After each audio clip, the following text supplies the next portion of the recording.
Okay, so what we're going to do now is go through the process of writing a risk assessment. Just follow the graphics while I talk you through it. In starting our risk assessment, we need a template form on which to write it, such as this one. Enter the headings like this.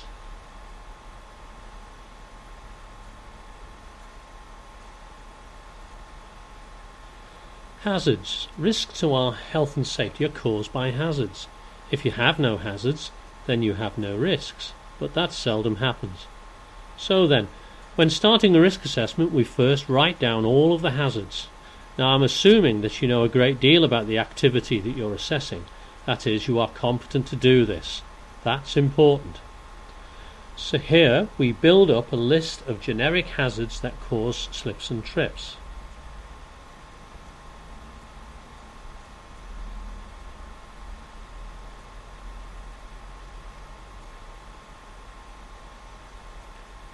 That's enough hazards for this exercise, but you may think of others when you do your assessment. The object of doing a risk assessment for any activity is to reduce the risks to the health and safety of everyone affected by that activity. This includes the people doing the work, people passing by or in the immediate vicinity, or any others affected by it in some way. So we list all of the types of people who may be affected by these hazards. We'll keep it simple and say employees and visitors will be affected by most of these, but we'll say only employees are affected by poor lighting, like so. How might these people be harmed? Let's have a look.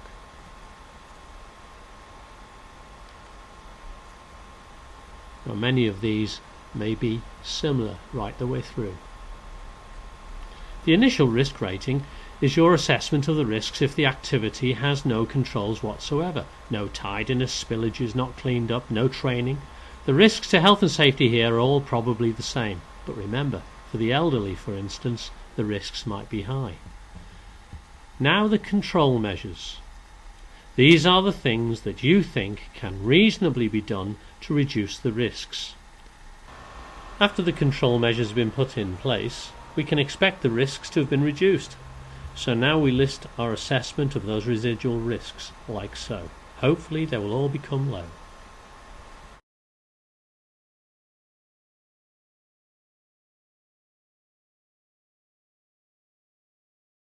You will see on our generic risk assessment sections for you to add your own site-specific items.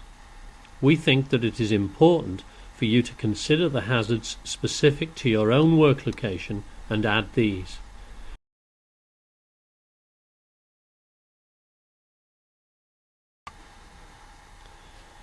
Back to our risk assessment form. Here is an overall risk matrix. The severity of the risk is shown increasing by rising vertically. The likelihood of it occurring is shown increasing from left to right. Put an X in the box as your assessment of the overall risk before the control measures were applied. Then put an X in a box to show your assessment of the risk after you've applied the control measures. That's really your risk assessment completed.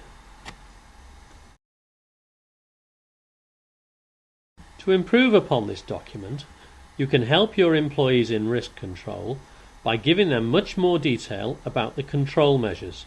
The item numbers correspond to those on the first page. Remember to identify the people responsible.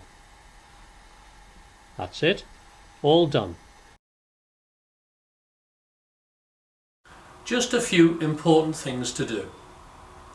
The law requires that you show the conclusions of your risk assessment to the persons affected by it.